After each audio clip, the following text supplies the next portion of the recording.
Altså det er sådan lidt sådan en, på en måde at gå ind i sådan en eventyrverden. Altså at man får åbnet op for nogle sider af sig selv, måske nogle kreative sider. Blandt andet gennem det med drømme. Altså jeg husker bedre mine drømme nu og begyndt at skrive dem ned også og arbejde med sådan symboler, der opstår. Og har også fået sådan meget mere nysgerrighed over for netop sådan forskellige terapeutiske retninger, man kan gå i. Altså, hvordan kan man bruge musik i terapi? Hvordan kan man bruge kroppen i terapi? Hvordan kan man bruge farver og det at tegne? Og, altså, der er så mange dimensioner i det, som når først man går ind i det, bliver det lidt som sådan en stor legeplads. Det, der var vigtigt for mig, det var, at jeg kunne få lov til at arbejde med drømme. Og også at meditation også var en del både af undervisningen og måden sådan at tænke omkring det hele. Det var rigtig vigtigt for mig i første omgang. Og så er det faktisk også vigtigt, at jeg kunne få lov til at prøve det af. At jeg kunne få lov til at tage den der grunduddannelse, hvor at jeg kunne smage på det hele, og jeg kunne opleve selv på min egen krop og se på andre, hvordan man arbejder på Hvidfeldt Instituttet. Hvidfeldt-uddannelsen er jo bygget op på den måde, at det er 4 år. Og det første år af uddannelsen, det er sådan et år, hvor man lærer i og for sig at mærke sig selv. Man lærer at lytte til de ting, man oplever. Man lærer at arbejde med sine drømme. Det vil sige, at man faktisk får et lille vindue ind i alle de ting, som hele uddannelsen den rummer. Alle de teknikker, man bruger og metoder, vi bruger i terapi, de bliver præsenteret. Og man får faktisk også en start på en meditationspraksis, fordi man får meditationsøvelser undervejs, som man kan tage med sig hjem. Og det vil sige, det første år, det kan man tage og så smage på. Der er ikke nogen test, der er ikke nogen prøver. Det er udelukkende en fornemmelse af, hvad er det her egentlig for noget. Og så kan man så afslutte efter første år, og så kan man sige, okay, jeg skal lige finde ud af, hvad jeg vil med det her, og så kan man bare bruge det i sit eget liv. Eller man kan så sige, jeg kunne faktisk godt tænke mig at gå videre med det her. Alting taler til os, hvis vi lytter. Og den lytten er det, vi starter med i terapi. Altså virkelig lytte til, hvad det er, der bliver sagt. Og det at blive lyttet til, gør også, at du begynder at åbne mere og mere og lytter til dig selv, men også til de nærmeste. Så det, der er vigtigt, det er at få lov til at være lige præcis, som du nu engang er. Efter jeg begyndte på uddannelsen, så har jeg syntes, det var utrolig inspirerende at se, hvordan mennesker med vidt forskellige erfaringsbaggrunde kan blive fantastisk dygtige til at indgå i kommunikationsprocesser, der kan skabe forandring hos andre, der har det rigtig svært. Jeg blev optaget af det, der bliver arbejdet med på Hvidfeldt Instituttet, fordi det er et eksempel på en sammenhæng, hvor der er udviklet en konsistent teori, som er baseret på rigtig mange empiriske studier og en omfattende viden om psykologi på mange forskellige procesniveauer. Kybernetisk psykologi, det er læren om, hvordan information bliver reguleret og bearbejdet inde i en person og mellem mennesker. Sindet er et komplekst system, et netværk, kunne man sige. Og vi har desværre en tilbøjelighed til, når vi har udfordringer, når vi har problemer, at vi overtænker. Vi tænker og prøver at finde løsninger.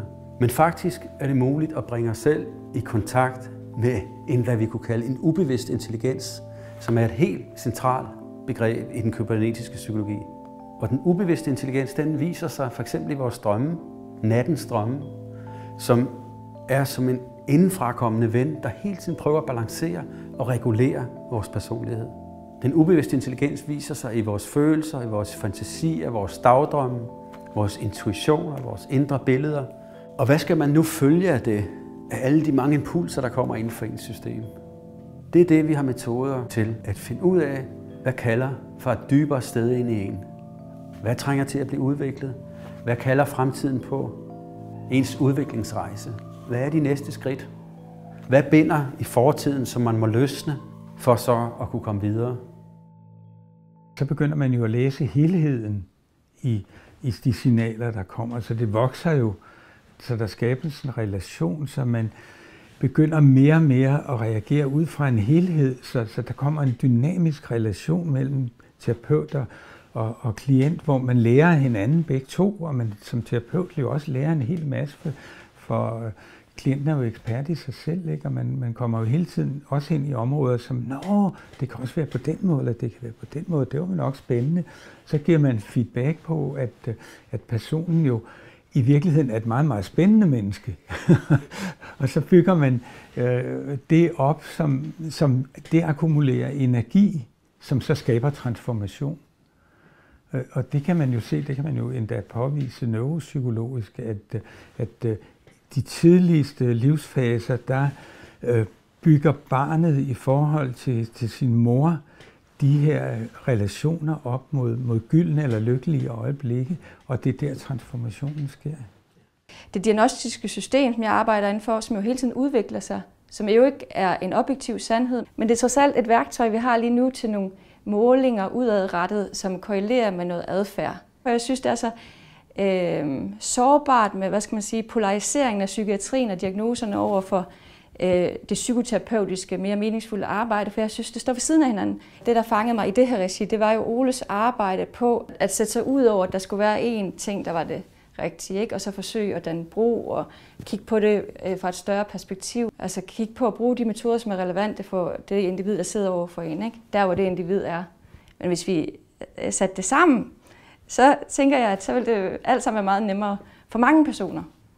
For mange andre terapeutiske retninger er noget, man gerne vil undgå. For eksempel modoverføringer, modstand, at man mærker noget i sig selv, som måske kan være ubehageligt.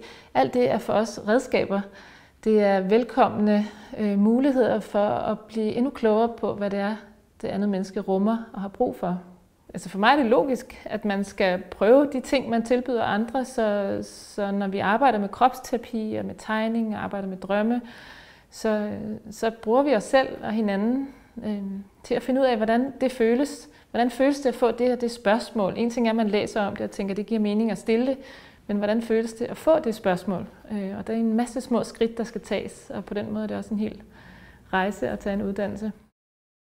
Det, som gjorde indtryk på mig, det var jo, at det arbejde, som vi gjorde, det var jo ikke bare noget, jeg kognitivt kunne gå ud og bruge ligesom i relation til andre, men at det i høj grad begyndte i mig selv. Og at jeg i løbet af min uddannelse som psykoterapeut fandt nogle rum i mit eget sind, som lå uopdaget. Og når jeg gik ind i det rum, så viste det sig, at der var en dør til et andet rum og et vindue til nye udsigter.